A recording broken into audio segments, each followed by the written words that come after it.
네, 반갑습니다 여러분. 이곳은 안식처 이한입니다. 오랜만에 뵙는 것 같습니다. 혼자서 정리할 것도 있었고 또 현생이 바빠서 조금은 늦게 찾아뵈었습니다. 그래도 한 분쯤은 저를 기다렸던 분이 있기를 바라봅니다. 어느덧 날씨가 시원해졌습니다. 정말 이런 날씨는 누구나 좋아하는 날씨죠. 또 한편으로는 이런 사계절을 온전하게 느낄 수 있는 곳에서 태어나고 자라났다는 것에 새삼 감사하게 느껴지는 나날이기도 합니다. 오늘은 소설책을 좀 가져왔습니다. 그동안 자기계발 쪽으로 책을 좀 들려드렸는데 오랜만에 아무 생각 없이 책 속에 좀 빠져들고 싶은 나날이어서 쇼코의 미소라는 책을 가져왔습니다. 사실 이 책은 지인이 추천을 해주셨어요. 처음에는 그분이 이북을 통해서 책을 보다가 너무 재밌어서 오프라인 매장에 가서 책을 구입해서 볼 정도로 괜찮고 좋은 책이라고 하시더라고요. 책의 전체적인 내용은 사실 이 삶이라는 게 저희가 뭐 선택을 하는 것도 아니고 또 예상을 하면서 살 수 있는 것도 아니잖아요. 이 책은 단편소설의 묶음집인데 챕터마다의 주인공들이 각기 다른 시련들을 꿋꿋이 버텨내고 살아나가는 것에 대해서 애잔함과 또 공감을 느끼게 해주는 책인 것 같습니다. 그럼 책 들려드리겠습니다. 나는 차가운 모래 속에 두 손을 놓고 검게 빛나는 바다를 바라본다. 우주의 가장자리 같다. 쇼코는 해변에 서 있으면 이 세상에 변두리에 선 느낌이 든다고 말했었다. 중심에서 밀려나고 사람들에게서도 밀려나서 역시나 대양에서 밀려난 바다의 가장자리를 만나는 기분이라고. 외톨이들끼리 만나서 발가락이나 적시는 그 기분이 그렇게 좋지는 않다고 했다. 언젠가는 바다를 떠나서 사방을 둘러봐도 빌딩밖에 없는 도시에 가서 살 거야. 쇼코는 언젠가는 이라고 말했다. 17살에도 23살에도 언젠가는 도시로 나갈 거고 언젠가는 한국을 일주일 동안 여행할 거고 언젠가는 남자와도 함께 살아볼 거고 언젠가는 병원을 관둘 거고 언젠가는 고양이를 키울 거고 무엇이든 해보리라고 내게 이야기했다. 쇼코의 영어는 알아듣기 쉬웠다. 누가 들어도 일본인의 억양을 알아차릴 수 있었지만 발음이 정확했고 세련된 연음을 구사했다. 한국인 학생들과 일본인 학생들이 모여 앉은 등나무 아래에서 쇼코는 유창한 영어로 말했다. 언젠가는 유두 근처에 애벌레 모양 타투를 할 거야. 그 애의 말에 얼굴이 새빨개지던 여자애들 사이에서 나는 혼자 웃었다. 쇼코는 3명의 여학생들과 함께 우리 학교로 견학을 왔다. 한국 학생들과 일본 학생들의 문화교류라는 주제로 열린 행사였다. 일본 문화가 한국에 전격 개방되던 해였다. 쇼코가 다니던 학교는 일본 A시의 작은 여학교로 우리 고등학교와 자매 학교라고 했다. 쇼코는 그 학교 1학년 중에서 가장 영어를 잘하는 4명 안에 들어서 우리 학교를 방문했다.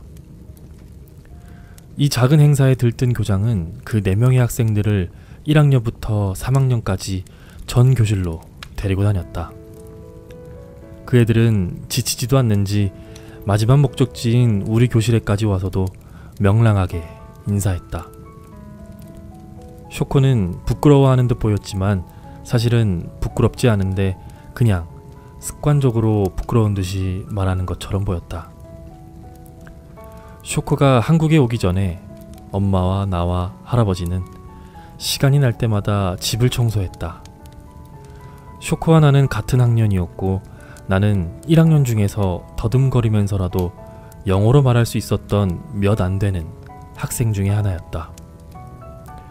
담임은 그런 이유를 들며 엄마에게 쇼코가 한국에서 머무는 일주일 동안 우리 집에서 머물 수 있기를 청했다. 그 애와 나는 한 뼘쯤 떨어져서 어색하게 우리 집으로 향했다. 현관문을 열고 집에 들어갔을 때 우리를 바라보며 웃던 엄마와 할아버지의 얼굴이 아직도 떠오른다.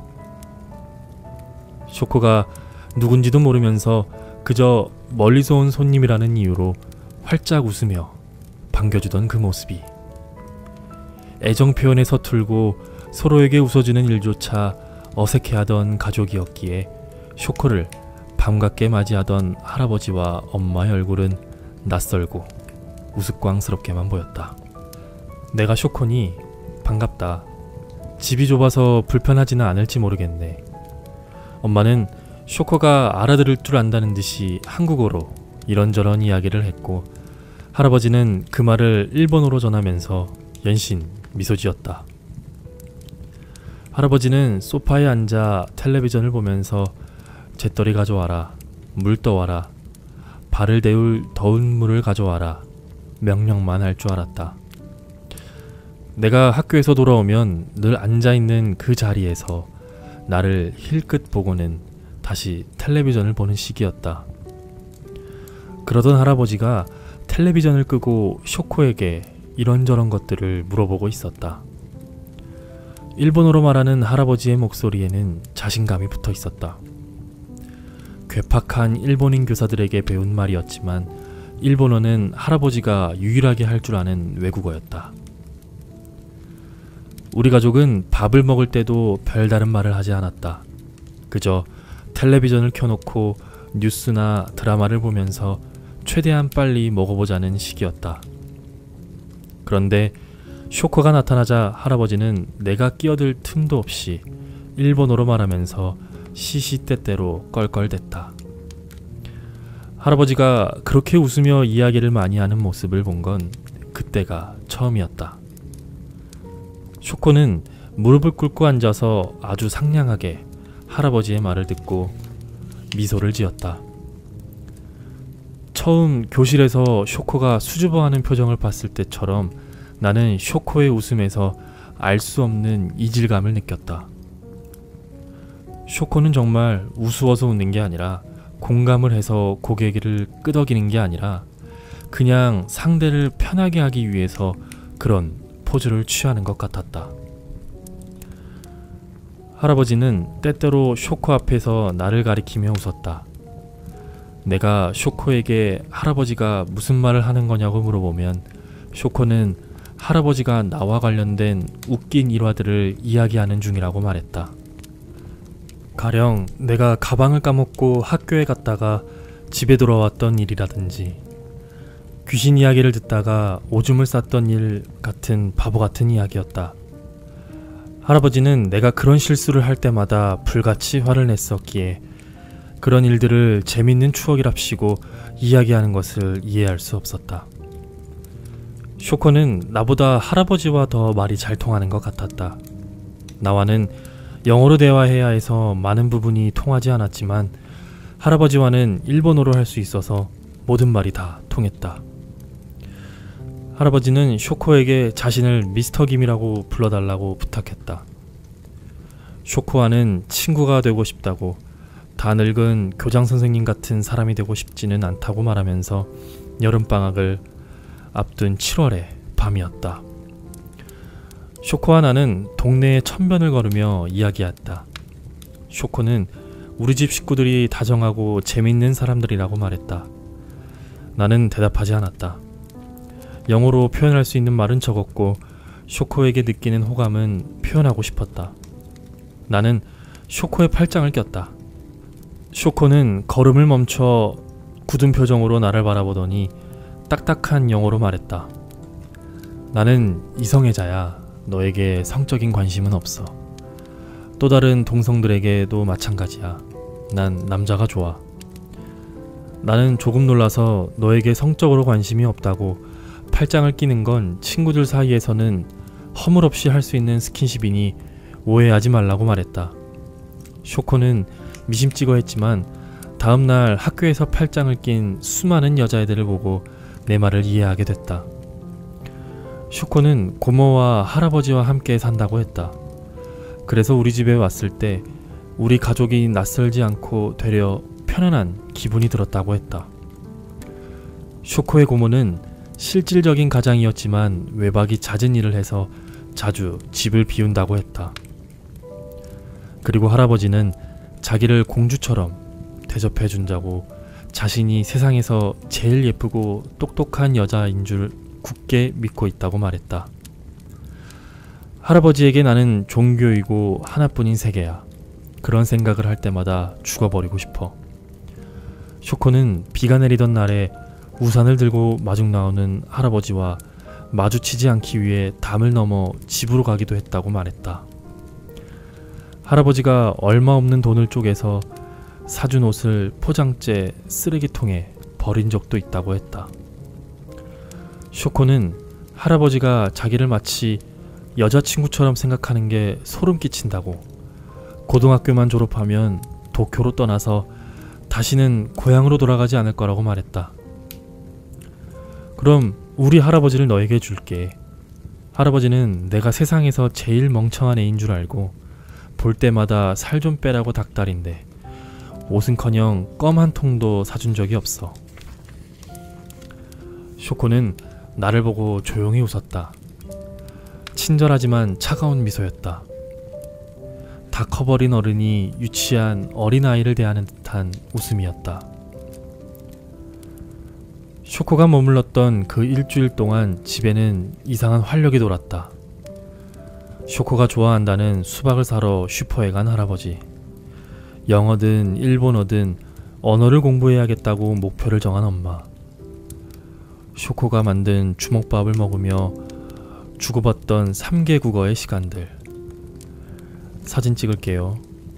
쇼코는 판탁스 카메라에 필름을 넣어서 수박을 먹고 있는 우리 세 사람의 얼굴을 찍었다.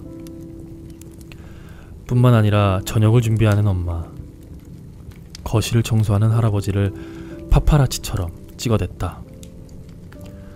엄마와 할아버지는 고독스러워하면서도 그런 관심이 싫지 않다는 듯 웃어넘겼다. 눈을 반짝이며 웃는 엄마와 말이 많은 할아버지는 내가 모르는 사람들 같았다. 이런 사람들을 바깥에서 만났다면 나는 주저앉고 좋은 어른들이라고 말할 수 있을지도 모른다고 생각했다.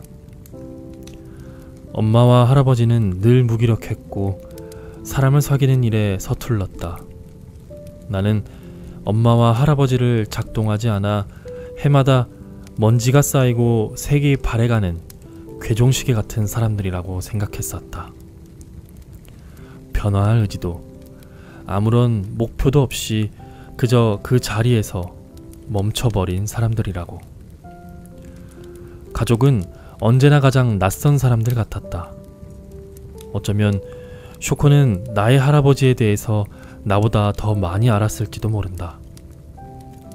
쇼코와 나는 하굣길에 비디오를 빌려서 집으로 돌아가곤 했다. 대부분 청소년 관람 불가 영화였지만 쇼코와 함께 비디오 가게에 가면 어떤 의심도 받지 않고 비디오를 빌릴 수 있었다. 에단 후크가 화가로 나오는 위대한 유산, 야한 배드신이 있는 셰익스피어 인 러브, 일본 공포영화 링, 줄리아 로버츠의 노팅힐 같은 영화들이었다. 우리는 거실에 불을 끄고 녹차를 마셔가며 영화를 봤다. 야한 장면이 나올 때면 할아버지와 나, 쇼코 사이에는 정적이 흘렀다. 너처럼 영화 좋아하는 애는 처음 봤어. 어쩌면 넌 영화 만드는 사람이 될지도 모르겠다. 비디오를 반납하는 내게 쇼코는 말했다. 작가나 감독 같은 거 말이야. 나는 웃으면서 고개를 저었지만 이상하게도 쇼코의 그 말은 내 마음에 분명한 자국을 남겼다. 쇼코의 말에는 힘이 있었다. 쇼코는 내게 네모로 접은 세계 지도를 선물해줬다. 쇼코는 세상은 넓고 우리는 어디든지 갈 수 있다고 말했다.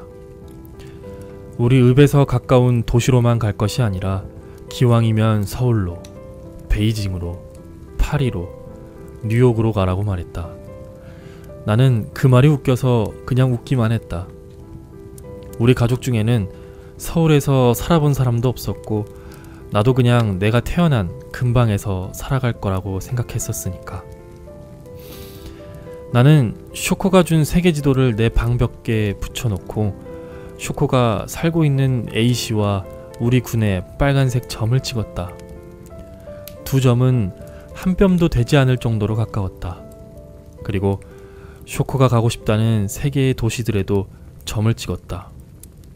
베이징, 하노이, 시애틀, 크라이스트처치, 더블린. 그 작은 점 속에서도 사람들이 살고 있다고 생각하니 아득해지는 기분이었다. 쇼코의 첫 번째 편지는 쇼코가 떠난 지 일주일 뒤에 왔다. 쇼코는 한국에서 머물렀던 시간을 잊을 수 없을 거라고 말했다. 언젠가 대학에 가게 되면 한국에 다시 와서 나와 여행을 하겠다고 했다. 쇼코는 다시 도착한 일본이 너무나 습하고 집으로 들어가는 순간 무덤 속으로 들어가는 기분이었다고 불평했다. 그리고 다음에 만나면 꼭 팔짱을 끼자고 적었다. 편지는 나에게만 온 게 아니었다. 쇼코는 다른 봉투에 일본어로 쓴 편지를 넣어 할아버지 앞으로 붙였다. 할아버지와 나는 나란히 소파에 앉아서 일본어와 영어로 쓰인 편지를 읽었다. 할아버지는 소파 팔걸이에 쇼코의 편지를 올려두고 하루에도 몇 번씩 그 애가 새로 쓰기로 쓴 편지를 들여다보곤 했다. 쇼코의 편지는 언제나 공평했다. 나와 할아버지에게 같은 날, 같은 분량의 편지가 왔고 어떤 날은 내가, 어떤 날은 할아버지가 쇼코의 편지를 우편함에서 발견했다. 우리는 경쟁하듯 우편함을 열어 편지를 확인했고 나란히 소파에 앉아서 쇼코의 일상에 대해 이야기했다. 쇼코는 할아버지에게 늘 밝은 내용의 편지를 적어 보내는 것 같았다.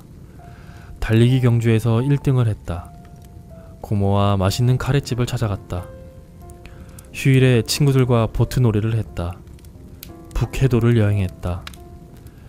할아버지에게 보내는 쇼코의 이야기는 그림 엽서에나 나올 법한 아름다운 이야기들이었다. 반면 내가 받은 편지에는 어두운 이야기뿐이었다. 할아버지의 돈을 훔쳤지만 할아버지는 모른 척했다. 그 돈을 하수구에 버려버렸다. 가끔씩 할아버지의 음식에 독을 타고 싶다. 아빠가 보내는 양육비를 고모가 허비해 버리는 걸 알고 고모의 속옷을 하나둘씩 찢어서 거리에 내던졌다. 가끔씩 소독한 칼로 자신의 골반 근처를 찌른다. 당시에는 쇼코의 모순된 말들에 혼란을 느꼈다. 할아버지에게 하는 말이 진짜인지 아니면 내게 하는 말이 진짜인지 판단하기가 어려웠다. 그러나 시간이 지나면서 나는 그 두 종류의 편지가 모두 진실이었으리라고 짐작했다. 모든 세부사항이 사실이 아니더라도 모두 진실된 이야기였을 거라는 걸, 아니 모든 이야기가 허구였더라도 마찬가지다. 할아버지의 편지에서 보이는 것처럼 남들에게 인정받고 사랑받고 싶었을 것이고 내 편지에 썼듯이 자신을 포함한 가장 가까운 사람들에게 복수하고 싶었겠지. 쇼코는 열흘에 한 번꼴로 우리 둘에게 편지를 보냈다. 우리가 답장을 하든 말든 신경 쓰지 않았다. 그렇게 고등학교를 졸업할 때까지 편지를 보내왔다. 쇼코에게는 가까운 친구가 없었다고 한다. 겉보기에 어울리는 사람들은 있었을지 모르겠지만 쇼코는 어떻게 다른 사람들과 내밀한 우정을 쌓는지 알지 못하는 부류의 사람이었던 것 같다. 그래서 가까운 사람들에게는 절대로 속을 열어 보이지 못하는 대신 살을 부딪히며 만날 필요가 없는 외국인에게 외국어로 편지를 써서 보내는 방법을 택했다. 만약 내가 일본인이었고 쇼코 주변에 사는 사람이었다면 쇼코는 내게 관심조차 보이지 않았을 것이다. 눈에서 멀어지면 마음에서도 멀어진다든가, 미운 정이든 고운 정이든 자주 보고 정이 들어야 한다는 말이 있지만 쇼코의 경우에는 달랐다. 자신의 삶으로 절대 침입할 수 없는 사람, 보이지도 들리지도 않는 먼 곳에 있는 사람이어야 쇼코는 그를 친구라 부를 수 있었다. 쇼코는 공부를 잘했다. 어떻게든 도쿄로는 갈 수 있을 것 같다고 했다. 쇼코의 편지는 고교 졸업 직후인 3월에 끊겼다. 마지막 편지에 쇼코는 이렇게 썼다. 도쿄로 갈 수 없게 되었어, 쇼코. 그리고 할아버지에게 보낸 편지에는 이렇게 썼다. 미스터 김을 보러 한국에 가고 싶었습니다만 기약을 할 수가 없습니다. 죄송해요, 쇼코. 할아버지는 그 한 줄짜리 편지를 들고 말없이 한숨만 쉬었다. 할아버지에게도 쇼코는 소중한 말동무였다. 할아버지는 쇼코가 대학생이 되어 한국에 오면 다같이 제주도로 놀러갈 계획까지 세워놓았었다. 일본이라면 치를 떨던 사람이 우매한 정치인들이 문제이지 선량한 시민들을 증오해서는 안 된다고 말하기도 했다. 나는 아직도 쇼코와 할아버지의 우정을 잘 이해하지 못한다. 할아버지는 그 뒤에도 산책을 하러 나간다면서 늘 우편함을 열어 쇼코의 편지가 왔는지 확인했다고 한다. 나와 통화할 때마다 할아버지는 쇼코가 바쁜가 보지, 너에게는 연락이 없니? 라는 식의 말을 후렴구처럼 꼭 넣고서야 전화를 끊었다. 나는 쇼코의 편지가 더 이상 오지 않아 아쉽긴 했지만 쇼코의 편지까지 신경 쓰기에는 너무 바쁜, 약간은 얼떨떨하고 신기한 새내기 생활을 막 시작한 참이었다. 서울의 한 사립대학교에서였다. 쇼코를 거의 생각하지 않고 지낸 날들이었다. 처음으로 애인을 사귀고 교환학생을 준비했다. 토플 영어 단어를 외우면서야 쇼코와 우리 집 근처 천변에서 잘 되지도 않는 영어로 이야기했던 일이 떠올랐다. 내 팔에 닿던 그 애의 팔의 감촉과 어린애 보듯 나를 쳐다보며 예의 바르지만 차갑게 웃던 그 얼굴과 그 애의 훌륭했던 여는 발음도 기억났다. 내가 알고 있는 건 쇼코의 집 주소뿐이었다. 나는 쇼코의 이메일 주소도 집 전화번호도 몰랐다. 쇼코의 주소로 몇 번 편지를 보냈지만 답이 오지 않아 곧 시들해져 버렸다. 그렇게 2년의 시간이 흐르고 나는 교환학생으로 캐나다에 갔다. 가끔 쇼코가 떠올랐지만 그렇게 애달프거나 쓸쓸하지는 않았다. 씩씩한 사람이니 씩씩하게 잘 살아가고 있겠지. 어쩌면 나처럼 먼 나라에서 공부하고 있을지도 모른다고 생각했다. 유학생활이 거의 끝나가던 무렵 나는 야간 버스를 타고 국경을 넘어 뉴욕으로 2박 3일의 여행을 떠났다. 유스 호스텔에서 아침으로 나온 식빵을 냅킨에 몰래 싸들고 점심과 저녁을 때우는 식의 배고픈 여행이었다. 그날 나는 시립도서관 계단에 앉아서 저녁을 먹고 있었다. 누군가가 나를 뚫어지게 쳐다보는 것을 느끼면서 짧은 단발머리의 동양계 여자가 노골적으로 나를 쳐다보고 있었다. 나도 눈싸움에서 밀려서는 안 되겠다는 생각으로 그 여자를 쳐다봤다. 여자는 내 쪽으로 천천히 다가오더니 입을 열었다. 한국에서 왔지? 나 기억해? 나 하나야. 한국으로 견학 갔던 일본인 학생. 나는 천천히 고개를 끄덕였다. 일본인 견학생 중 한 명이었던 하나. 얼굴은 기억나지 않았지만 저음의 부드러운 목소리는 기억났다. 하나는 너무 반갑다며 나를 자신의 아파트로 데려갔다. 3년 전에 미국으로 이민을 왔어. 이민 오기 전에 운이 좋게도 한국으로 갈 수 있었고 아직도 그때의 기억이 생생해. 다들 우리에게 잘해줬었지. 내가 묵었던 집 식구들과도 늘 외식하러 나갔던 생각이 나.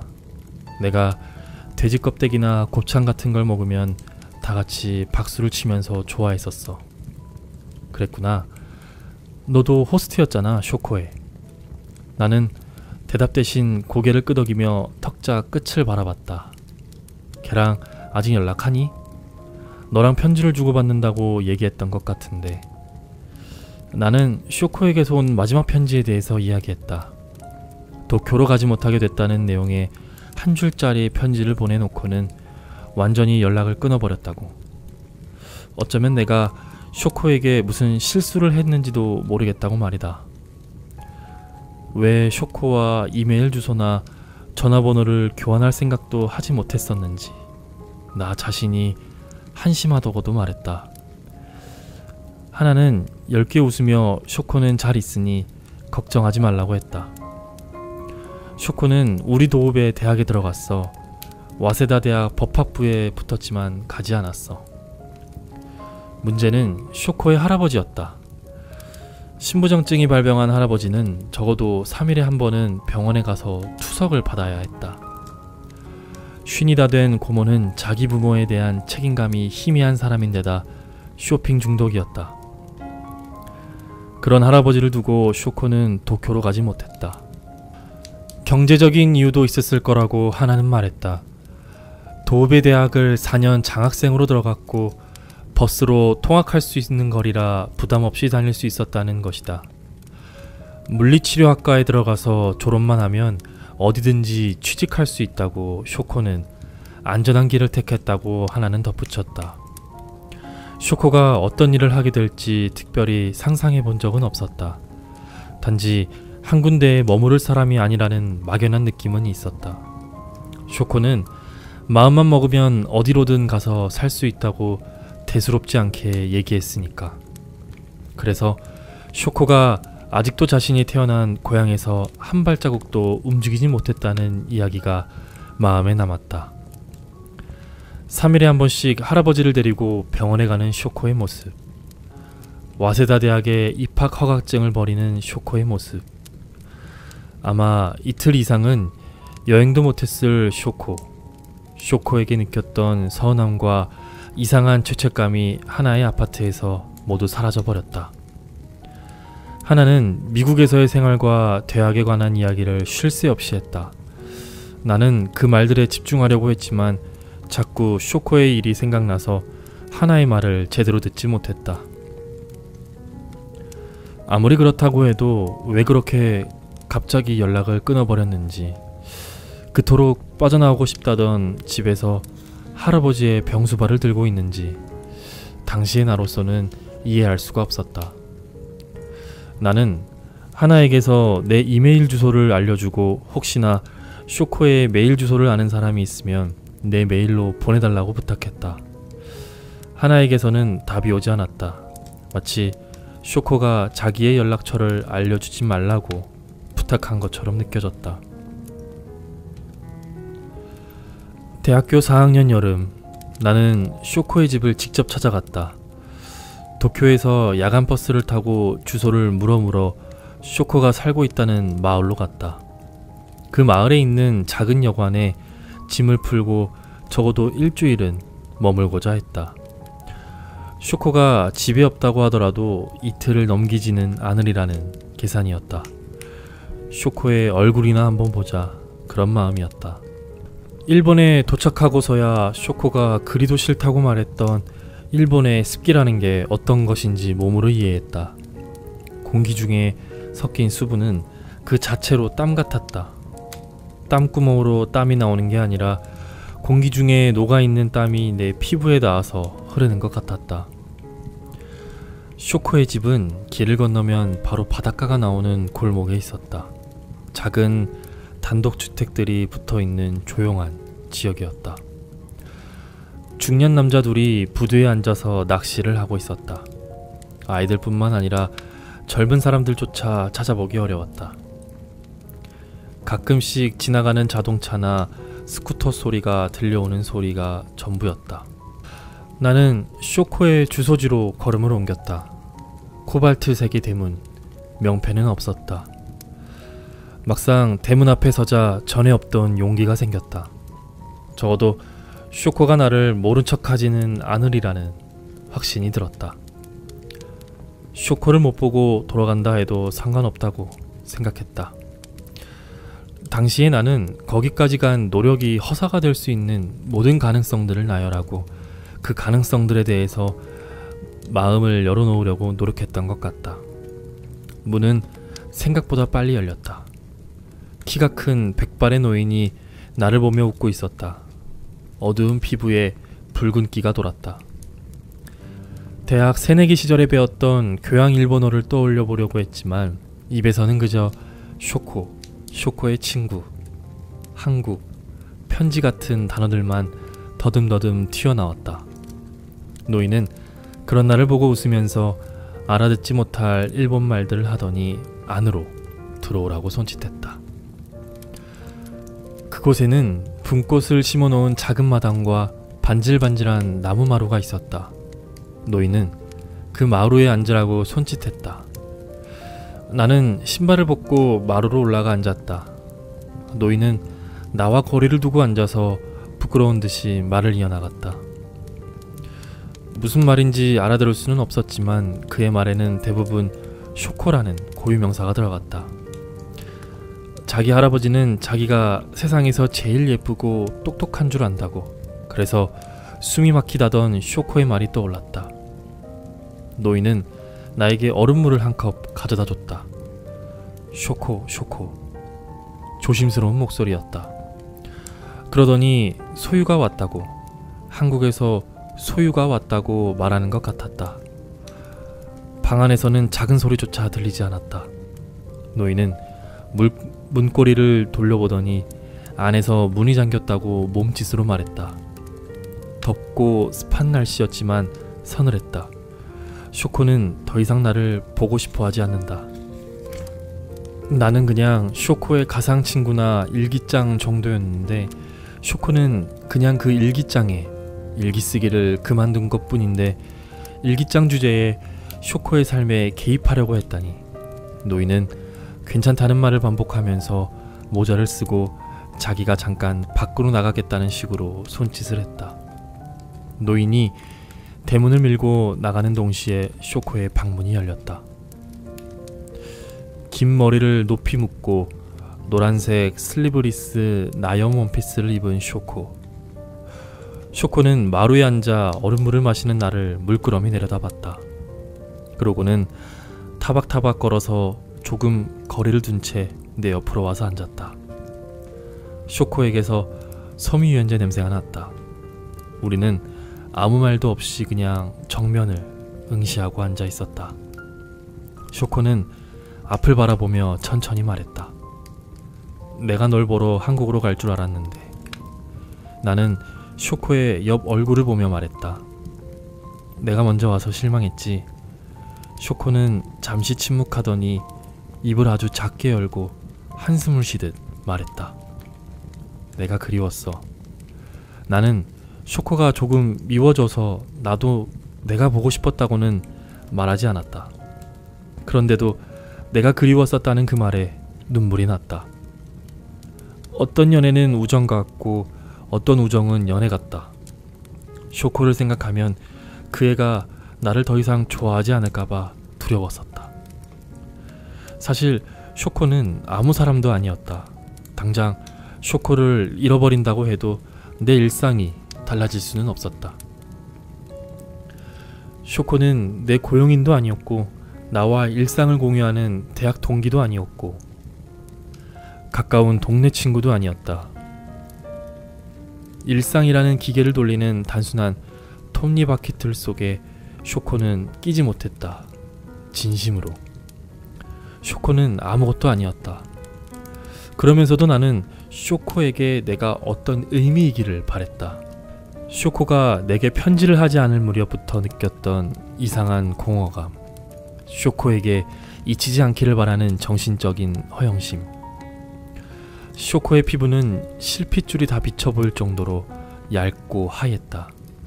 밖으로는 안 나가느냐고 묻자 쇼코는 할아버지와 병원에 갈 때 빼고는 나가지 않는다고 했다. 나갈 때도 챙이 넓은 모자를 써서 햇빛을 피한다고 했다. 왜 도쿄로 가지 않았느냐고 묻자 쇼코는 나를 똑바로 보고 웃으며 고개를 가로주었다. 그러더니 방으로 가서 스케치북 한 권을 가지고 나왔다. 8절지 크기의 스케치북을 펼치자 크레파스로 그린 단순한 그림들이 있었다. 어떤 그림은 그저 붓붓 그어 넣은 색깔뿐이었고 어떤 그림은 종이 구석에 작게 그려져 있었다. 그림 아래에는 크레파스로 쓴 삐뚤빼뚤한 글씨가 적혀 있었다. 쇼코는 손가락으로 그 글자들을 가리키며 일본어로 읽고 영어로 말했다. 불에 타담한 발바닥, 등이 꺼져버린 하이웨이 위에 가로등, 썩었으되 그것뿐인 씨앗, 발을 맞춰 걷지 못하는 군인, 의욕 없는 독재자, 전형의 반대말, 그러나 전형.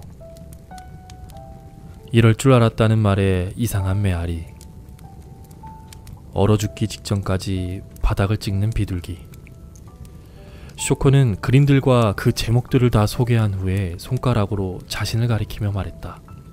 나 쇼코.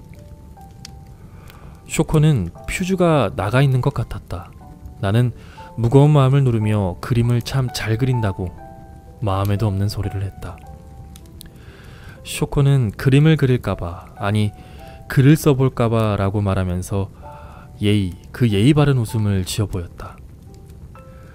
어렸을 때 쇼코가 지었던 웃음과 같은 웃음이었다.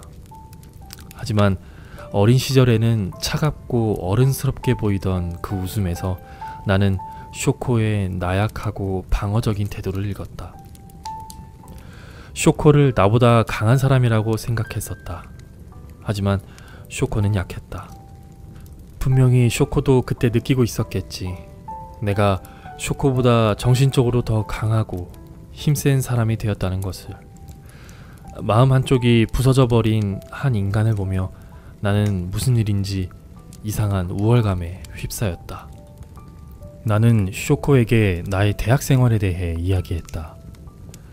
교환학생으로 캐나다에 갔던 이야기며 때때로 떠나는 배낭여행과 새로 사귄 외국인들에 대해서, 뉴욕에서 하나를 만났던 일도 이야기했다. 하나에게 들었어. 와세다 대학에 합격했는데 가지 못했다고. 할아버지의 투석 치료 때문이라고 들었었어. 따위의 말들을 아무 생각도 없이 내뱉었다. 말을 하면서도 내가 넘어서는 안 될 선을 넘고 있다고 느꼈고 그 두렵고도 흥분되는 기분에 취해서 더 많은 선들을 건너버렸다. 나는 내가 내 고향에서만 살 줄은 몰랐어. 그것도 할아버지의 간병 때문이라니 너답지 않다. 3일에 한 번은 할아버지와 병원에 가야 한다지. 투석은 정말 힘든 거라고 하던데, 당사자에게도 보호자에게도. 나는 내가 내 할아버지를 그만큼이나 아끼는 줄은 몰랐어.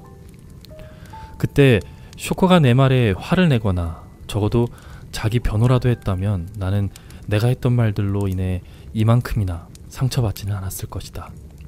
쇼코는 미소 지으며 말했다. 그래, 나는 겁쟁이야. 쇼코는 스케치북을 접어 방으로 들고 들어갔다. 그리고 내게 다시는 그런 것들을 보여주지 않았다. 쇼코는 방에서 나와 마루에 앉더니 입을 열었다.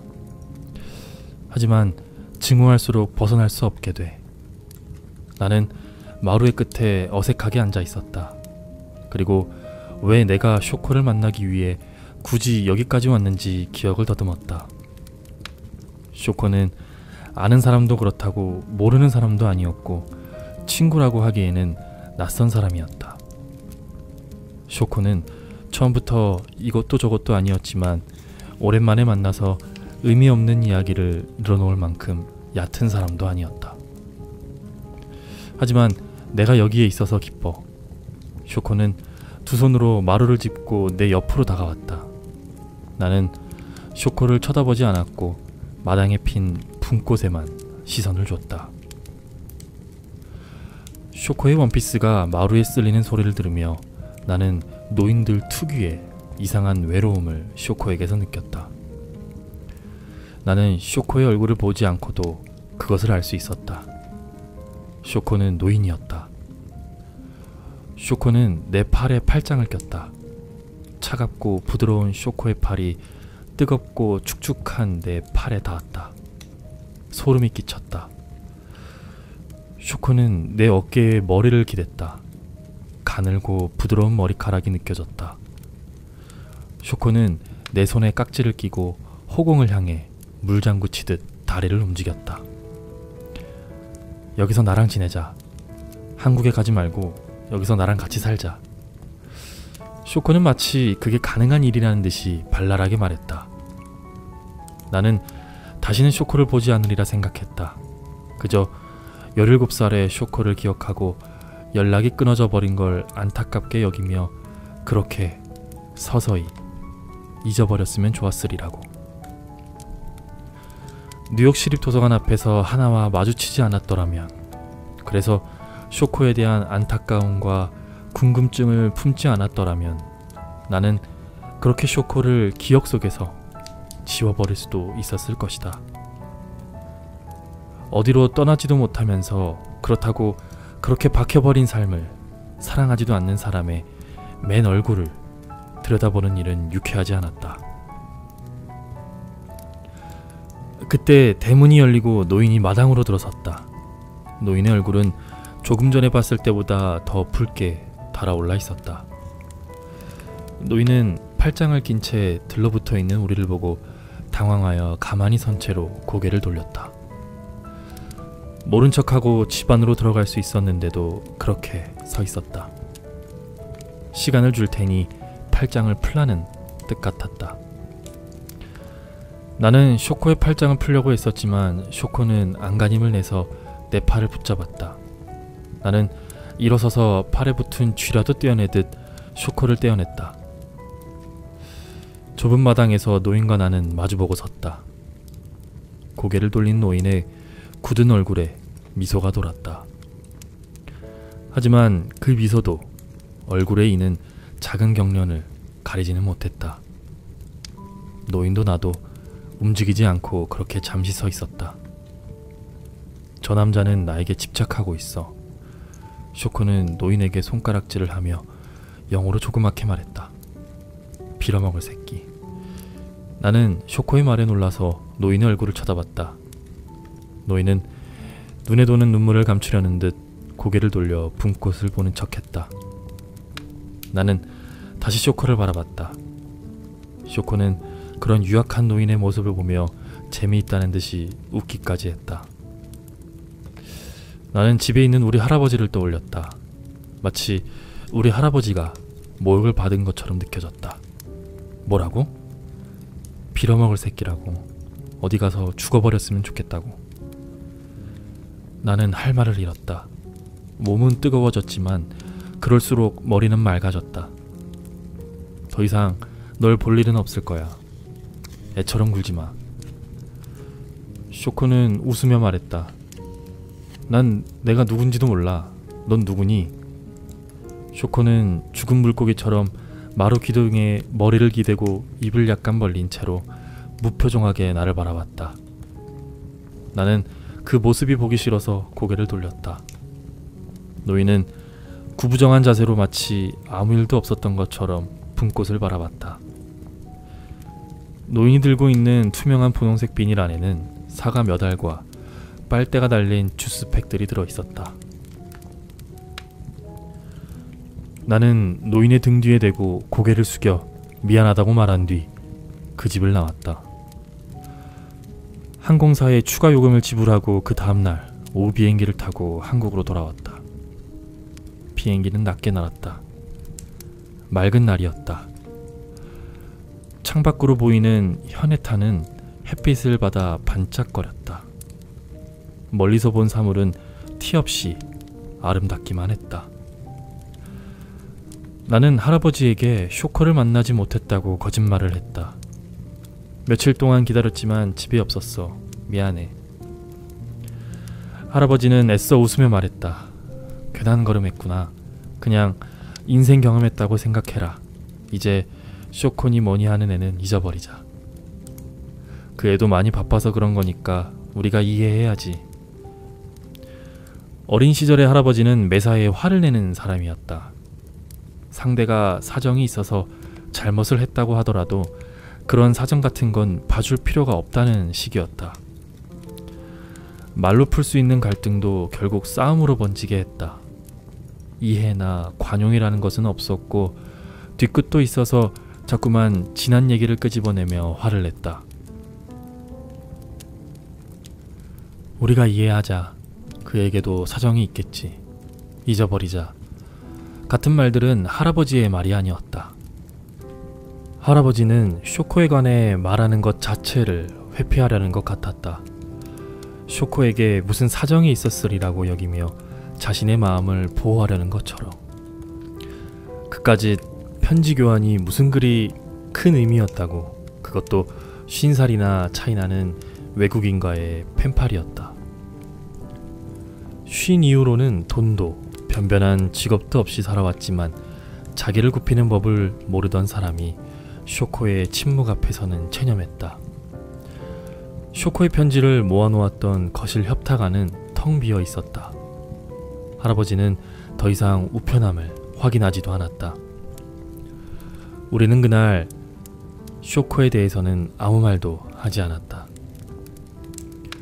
그 작은 집에서 인형처럼 붙박여 있던 쇼코의 모습이 유령처럼 언뜻 눈앞을 스쳤다. 물리치료사가 되었겠지. 그리고 돈을 벌기 시작했을 테고 당시에 나는 쇼코가 너무 쉬운 결정을 내렸다고 생각했다. 23살에 벌써 직업을 정하고 태어난 소읍에서 떠나지 못한다는 건 형편없는 선택이라고. 그때만 해도 나는 내가 다른 사람들과는 다른 삶을 살 수 있으리라고 생각했다. 나는 비겁하게도 현실에 안주하려는 사람들을 마음속으로 비웃었다. 그런 이상한 오만으로 지금의 나는 아무것도 아니게 되어버렸지만 그때는 나의 삶이 속물적이고 답답한 쇼코의 삶과는 전혀 다른 자유롭고 하루하루가 생생한 삶이 되리라고 믿었던 것 같다. 영문과를 졸업하고 나는 한 방송국의 영화 아카데미에 등록했다. 아카데미 등록 비용을 내기 위해서 밤에는 영어 과외를 했다. 팀원들과 함께 시나리오를 작성하고 카메라 촬영을 배우고 꽤나 알려진 영화감독의 강연을 듣기도 하면서 초심을 다져나갔다. 물론 지난한 과정이기는 하겠지만 나는 언젠가 영화감독이 되리라는 내 꿈을 믿어 의심치 않았다. 대학 동기들은 은행으로, 항공사로, 출판사로 저마다 직장을 찾아서 떠났다. 나는 그 애들이 자기가 진심으로 원하는 일이 무엇인지도 모르면서 단지 돈과 안정만을 쫓는다고 생각했다. 그런 것들을 추구하는 인생은 무의미하다고 생각했다. 당시에 내게 중요한 건 오로지 의미였다. 나는 나의 꿈을 따라가기 때문에 의미 있는 삶을 살고 있다고 자위했다. 그러나 두려웠다. 영화 감독이 되고 투자자들의 투자를 받는 영화를 찍는 것은 확률상 불가능에 가까웠다. 아카데미를 마치고 단편영화 독립영화제에 작품을 냈다. 어떤 코멘트도 없는 낙방이었다. 마음을 정리하고 1년 동안 쓴 시나리오 또한 공모전에서 떨어졌다. 같이 영화를 공부했던 사람들은 내가 쓴 시나리오가 진부하고 지루하며 개성이 없다고 호평했다. 내 딴에는 꽤나 창의적이라고 생각했던 대사를 읽으며 이런 건 대사도 아니라고 말했다. 아직은 더 공부를 해야겠네. 영화를 더 많이 봐야겠어. 라는 말을 해마다 들었다. 자기는 시나리오 쓴 지 얼마나 됐어? 라는 물음에 쭈뼛거리게 되었을 즈음 나는 30을 목전에 두고 있었다. 5년간 시나리오를 썼고 작은 영화들의 스태프로 참여하기도 했지만 그보다는 이런저런 영화판 뒤풀이 자리에 가서 가십을 듣고 퍼뜨리기를 잘했다. 창작이 나에게 자유를 가져다 줄 것이고 나로부터 나를 해방시킬 것이고 내가 머무는 세계에 한계를 부술 것이라고 생각했지만 현실은 정반대였다. 늘 돈에 쫓겼고 학원 일과 과외 자리를 잡기 위해서 애를 썼으며 돈 문제에 지나치게 예민해졌다. 이미 직장에서 대리급이 된 친구들과는 돈 씀씀이가 확연히 달라졌고 그 애들은 내가 밥값도 내지 못하게 했다. 친구들의 배려였지만 그런 작은 일들 하나하나가 자존심을 긁었다. 직장에서 자리를 잡은 친구들은 주말이면 공연이나 영화를 보러 다녔고 틈틈이 책을 읽었지만 나의 독서량은 그 애들보다도 빈약했다. 반면 영화를 하는 친구들을 만나면 늘 그들의 재능과 나의 재능을 비교하며 열등감에 휩싸였다.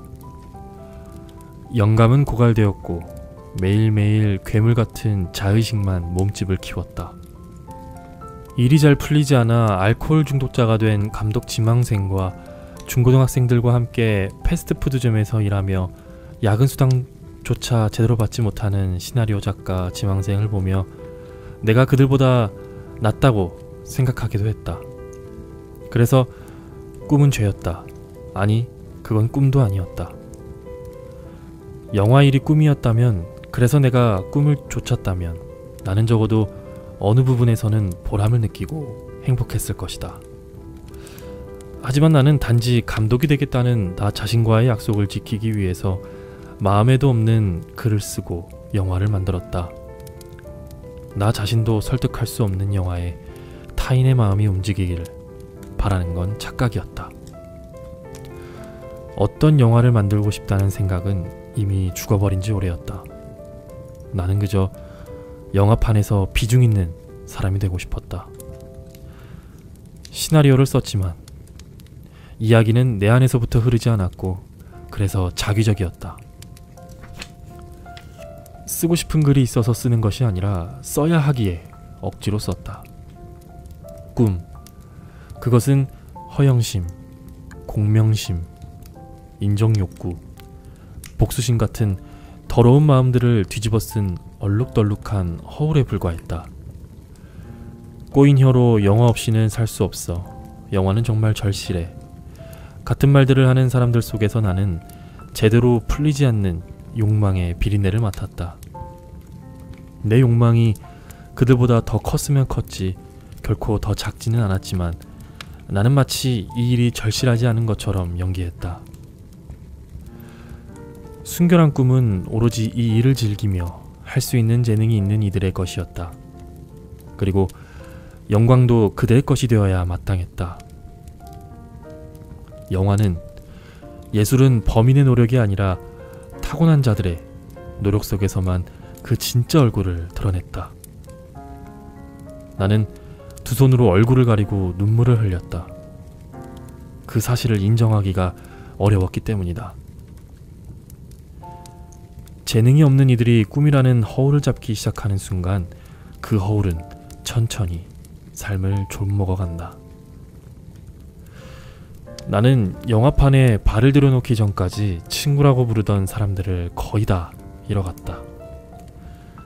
기다려준 친구들도 있었지만 그림자를 먹고 자란 내 자의식은 그 친구들마저도 단죄했다. 연봉이 많은 남자와 결혼하는 친구는 볼 것도 없이 속물이었고 직장생활에서 서서히 영혼을 잃어간다고 고백하는 친구를 이해해주는 척하면서 속으로는 고소하다고 생각했다. 그리고 그런 생각을 하는 나 자신의 끔찍함에 놀랐으나 그조차 오래가지는 못했다. 점점 집에 혼자 있는 시간이 늘어났다. 아무도 만나고 싶지 않을 때가 많았고 엄마와 할아버지를 찾아가지도 따로 전화하지도 않았다. 그나마 나를 사랑해주는 사람들과도 거리를 두면서 영화를 통해 인간 내면의 깊은 곳을 그릴 수 있다고 믿었다. 그런 오만이 그 사람들을 얼마나 쓸쓸하게 했을지 당시에 나는 몰랐다. 할아버지에게서 전화가 걸려온 건 오후 3시였다. 나는 그때까지도 일어나지 못하고 있었다. 여보세요? 너 아직까지 자는 거냐? 내 집 앞이다. 비가 내리는 11월이었다. 전화를 끊고 핸드폰을 보니 아침 8시부터 할아버지에게서 5통의 부재중 전화가 와 있었다. 언제부터 기다린 것인지 알 수가 없었다. 할아버지의 황토색 베레모가 축축하게 젖어 있었다. 코와 귀가 빨갰다. 한 층에 몇 명이나 사는 거냐? 할아버지는 복도를 지나며 양옆으로 붙어 있는 방문들을 보고 쯧쯧 혀를 찼다. 나는 방으로 들어가서 책상 의자를 빼서 할아버지 쪽으로 끌었다. 그깟 의자 필요 없다. 나는 바닥이 편하니. 나도 바닥에 앉자 할아버지는 여자는 차가운 바닥에 엉덩이를 대면 안 된다면서 의자에 앉으라고 소리쳤다. 할아버지, 여기서는 조용히 말해야 돼. 방음이 잘 안 돼. 연병할 소리. 할아버지는 무슨 문병 온 사람처럼 비타민 음료 한 박스를 들고 왔다. 나는 박스에서 병 하나를 꺼내서 할아버지에게 건넸다. 이딴 거 필요 없다. 너나 마셔. 내가 하도 바쁘다 해서 얼마나 바쁜지 한번 보러 왔다. 내가 어떻게 사는지도 궁금했고 별거 없구만. 기집애가 옷도 이래 없어서 남자나 한번 만나보겠어? 그딴 소리 할 거면 가. 할아버지가 서울 자취방으로 찾아온 건 그때가 처음이었다. 할아버지의 자리는 우리 집 소파 위이거나 할아버지 방의 옥장판 위였으니까. 그런 할아버지가 내 공간에 어색하게 앉아 있었다. 기차를 타고 지하철과 버스를 타고 비를 맞으면서까지 나를 보러 온 거였다. 그런 건 할아버지답지 않았다. 할아버지는 오라는 법은 있어도 발벗고 찾아가는 사람은 아니었으므로 나는 이 글에서 여러 번 할아버지답지 않다는 말을 썼다. 그런데 이제는 내가 생각했던 할아버지는 그저 그의 일부분이었을 뿐이었으리라고 생각한다. 나는 이 글에서 여러 번 할아버지답지 않다는 말을 썼다. 그런데 이제는 내가 생각했던 할아버지는 그저 그의 일부분일 뿐이었으리라고 생각한다. 물리적인 시간으로 따져도 나는 그의 삶의 5분의 3을 알지 못한다. 할아버지도 결국은 그저 내 방을 잠시 지나쳐가는 손님일 뿐이었다. 속수무책으로 낯선 길에서 비를 맞아야 했던 노인. 다른 사람들 눈에는 아무것도 아닌 사람. 실패자 중에 실패자로 기억될 그 낯선 노인이 내 눈앞에 앉아서 딴청을 피웠다. 직장에 나간 엄마 대신 나를 업어 키운 그였다. 그의 돌봄으로 뼈와 살이 여물었었고 피가 돌았다. 효도는 이데올로기에 불과하다고 말하는 사람들 속에서도 나는 할아버지에 대한 부채감을 느꼈었다. 물질적으로나 정신적으로나 나는 그에게 해준 것이 없었다. 그래서 그에게 더 등을 돌리려고 했는지도 몰랐다. 할아버지가 주머니에서 주섬주섬 뭔가를 꺼내더니 내 손에 쥐어줬다. 아직 채 뜯기지 않은 편지 봉투였다. 쇼코야. 쇼코가 우리에게 다시 편지를 보냈다. 할아버지는 속주머니에서 다른 편지 봉투를 꺼내서 자랑하듯이 그 안에 든 작은 팸플릿과 폴라로이드 사진, 편지지를 보여줬다. 코팅되어 있는 하늘색 팸플릿의 맨 앞장에는 하얀 가운을 입은 여자 둘과 남자 하나가 웃고 있었다. 가운데의 중년 여자가 원장 같았고 양쪽의 남녀는 20대로 보였다. 그 젊은 여자가 쇼코였다. 볼의 젖살은 다 빠졌고 머리카락과 눈썹은 갈색으로 염색되어 있었다. 볼에는 분홍색 블러셔를 과하게 발라서 얼굴이 온통 핑크색으로 보였다. 쇼코는 눈과 입을 있는 대로 과장해서 활짝 웃고 있었다. 폴라로이드 사진에서 쇼코는 발만 하얀색인 까만 고양이를 안고 있었다.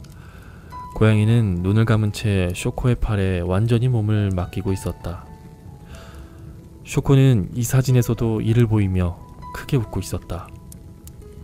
쇼코는 고향에서 물리치료 선생이 됐다.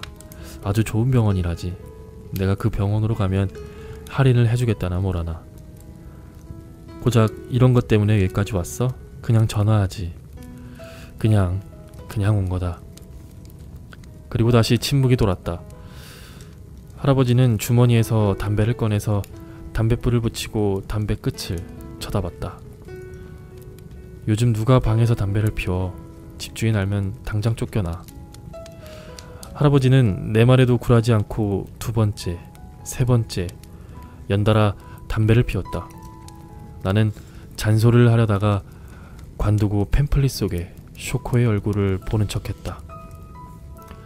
무슨 말을 어떻게 해야 할지, 할아버지가 보내는 침묵의 의미가 무엇인지 알 수 없었다. 너 말이다. 이런 말은 처음 해보는데 나는 내가 이렇게 큰 사람이 될 줄은 몰랐다. 서울에 가서 공부도 하고 영화 감독도 되고 힘든 대로 손 벌리지 않고 내 힘으로 살고 까짓것 다 무시하면서 내가 하고 싶은 대로 살지. 난 그거 멋지다고 본다. 할아버지는 담배를 커피 깡통에 비벼 끄더니 나를 물끄러미 쳐다봤다. 나에 대한 안쓰러움을 숨기는 얼굴이었다. 감정을 숨기는 연습이 잘 안 된 사람이어서 그런 감정이 얼굴에 그대로 비쳤다. 할아버지는 내가 수렁에 빠진 것을 알고 있었다. 아무도 나의 삶을 인정해주지 않는다는 것을 알았을 테니까 그런 식으로라도 나를 위로해주고 싶었겠지. 나는 할 말이 없어서 팸플릿을 보며 말했다. 얘는 화장을 무슨 가부키처럼 했대. 예쁘기만 하구만. 가부키든 경극이든 지가 하고 싶은 대로 하는 거지. 이 말을 하고 할아버지는 자리에서 일어났다. 뭐야, 왜 벌써 일어나? 그냥 그 말 하려고 온 거다. 너 바쁜데 시간 뺏기 싫어. 할아버지는 내가 하나도 바쁘지 않는다는 걸 알고 있었다. 그랬으니까 그냥 불쑥 찾아와 볼 수 있었을 것이다. 내가 오후 3시에도 집에 있다는 확신이 있었을 테니까. 나는 간다는 할아버지를 제대로 잡지도 못하고 밖으로 따라 나갔다. 하나뿐인 2단 우산은 제대로 펴지지 않았다. 성격 급한 할아버지는 이미 저만치 걸어가고 있었다. 버튼을 누르면 자동으로 펴지는 우산이었지만 버튼도 듣지 않았고 수동으로 펴지지도 않았다. 비는 굵은 방울로 떨어져 내렸다. 이런 날씨에 우산 하나 제대로 챙겨오지 않은 할아버지에게 화가 났다. 골목 끝에 편의점이 있었지만 나에게는 우산을 살 만한 돈이 없었다. 할아버지는 빠른 걸음으로 걸어가다가 뒤를 보더니 손을 흔들며 괜히 웃었다. 나는 고장난 우산을 들고 할아버지에게 뛰어갔다. 울음을 겨우겨우 참으면서 할아버지 앞에서 눈물을 보여서는 안 된다고 다짐하면서 나는 할아버지에게 우산을 건넸다. 이딴 거 필요 없다. 비가 많이 오는 것도 아닌데. 야, 왜 울고 그래? 나는 할아버지에게서 다시 우산을 뺏어서 우산을 퍼려고 낑낑댔다. 우산이 펴지질 않잖아. 저번만 해도 잘 됐는데 꼭 필요하면 이래. 눈물도 셌다. 이리 줘. 할아버지가 우산을 조금 만지자 꼼짝도 않던 우산대가 활짝 펴졌다. 할아버지는 허허 웃으면서 나에게 우산을 씌워줬다. 할아버지가 쓰고 가라고 해도 막무가내였다. 비는 점점 더 거세졌다. 정류장까지라도 같이 가자고 하니 할아버지는 괜찮다고 그냥 이대로 가겠다고 말했다. 그 말을 하는 할아버지의 눈이 빨개졌다. 울고 싶으니까 그냥 풀어달라는 눈빛이었다. 나는 할아버지의 손을 놓았다. 할아버지는 뒤로 한번 돌아보지 않고 곧장 앞으로 걸어갔다. 저렇게 제멋대로고 충동적이고 마음 여린 이상한 사람. 이상한 나의 할아버지. 저 엉망진창인 사람. 나는 할아버지의 모습이 사라질 때까지 할아버지가 씌워준 우산을 쓰고 그의 뒷모습을 바라봤다. 소유에게 잘 지내니? 물론 나를 잊었겠지만 이렇게 편지를 보낸다. 내가 우리 집으로 찾아오기 전에 하나에게 뉴욕에서 너를 만났다는 이야기를 들었어. 그때 너의 메일 주소도 알게 되었지만 메일을 썼다 지웠다 여러 번 하다 결국 보내지 못했어. 단순하게 말하자 나는 그때 아팠었어. 핑계라고 해도 좋아. 하지만 그게 사실이니까 이렇게 말하는 거야. 널 처음 만났을 때부터 전조가 있었고 대학 입학 시험을 보기 전에도 아픈 건 마찬가지였어. 그때 너에게 이런저런 이야기를 써서 보냈었지. 과장도 있었지만 모두 사실이었어. 너는 왜 내가 도쿄로 가지 않았느냐고 물었지. 그래, 난 누구보다도 도쿄로 가고 싶었어. 도쿄에 가면 보다 쉽게 죽을 수 있으리라 생각했어. 집에서는 할아버지와 고모가 돌아가며 나를 감시했었으니까. 내가 자살 시도를 하는지 어떤지. 한 번은 할아버지에게 걸려서 죽다가 살았어. 생명의 은인인 셈인데 그때는 할아버지가 밉기만 했어. 할아버지가 내게 말하더라. 세상에는 살고 싶어도 살 수가 없는 사람들이 있는데 왜 그런 호사스러운 생각을 하느냐고. 마음을 강하게 먹어야 하지 않겠냐고. 사무라이 정신 우는. 우울증이 치료를 요하는 병이라는 걸 아무도 알지 못했던 것 같아. 그 사이에 상태는 더 악화되었고 할아버지 때문에 도쿄로 가지 못한 게 아니야. 할아버지에게 내가 필요했던 게 아니라 나에게 할아버지가 필요했어. 도쿄로 가게 되면 내가 내 목숨을 정말 끝내버릴 것 같아 무서웠어. 집에서 자살 시도를 했을 때도 마음 깊은 곳에는 누군가 나를 구해주리라는 생각이 있었었나 봐. 겁이 났어. 그래서 고향에 머물렀던 거야. 나는 어떤 의미로든 할아버지와 고모에게 의존하고 있었어. 대부분의 시간은 무기력했고 가끔씩 정신이 맑아질 때는 내가 내 정신을 연료로 타오르는 불처럼 느껴졌어. 나를 포함한 세상 모든 것들에게 화가 났어. 그렇게 화를 내고 보면 몸이든 정신이든 쟤처럼 부서져 버리는 거야. 그런 과정들을 반복했어. 사람들은 19, 20, 21를 아름다운 시절이라고 말하더라. 나는 하루하루 죽고 싶었던 기억밖에 없었는데도. 내가 우리 집에 찾아왔던 날이 흐릿하게 기억나. 약물 치료를 시작하던 짐이었는데 널 보고 반가웠던 것도, 너에게 내 스케치북을 보여줬던 것도, 너와 팔짱을 꼈던 것도, 너에게 나쁘게 말했던 것도 기억나. 약을 먹어서 멍한 상태였고 내가 나를 뿌리치는데도 그냥 무덤덤했었어. 내가 대문을 박차고 나가는데도 널 따라가야겠다는 생각도 못했어. 내가 짜잔하고 다시 들어오리라고 생각했거든. 그렇게 마루에서 한참을 자고 일어났더니 해가 져 있더라. 그제야 내가 너에게 무슨 짓을 했는지 후회가 밀려왔어. 나는 너를 영영 잃어버린 거야. 날 용서해주기를 바라는 건 아니야. 그냥 내 마음 편하려고 이런 편지를 썼다고 욕해도 좋아. 사실 그렇기도 하니까. 이제 조금은 내 마음이 편해지기를 바래. 종종 편지할게.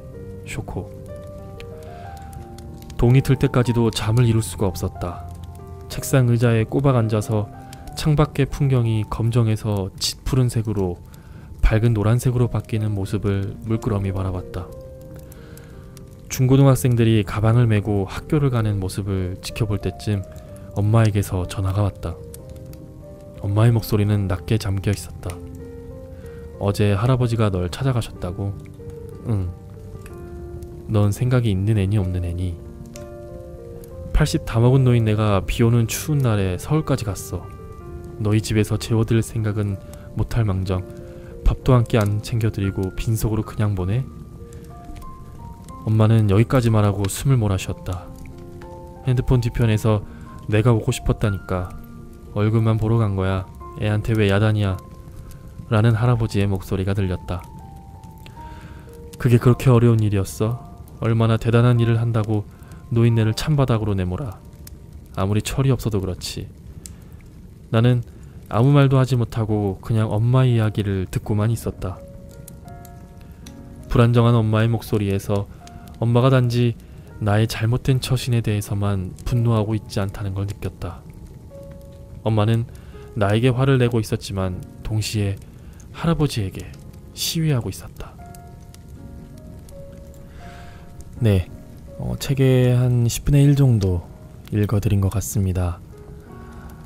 앞서 인트로 때 말씀드린 것처럼 이 책은 짧게 여러 가지 에피소드들이 들어가 있는 그런 책입니다.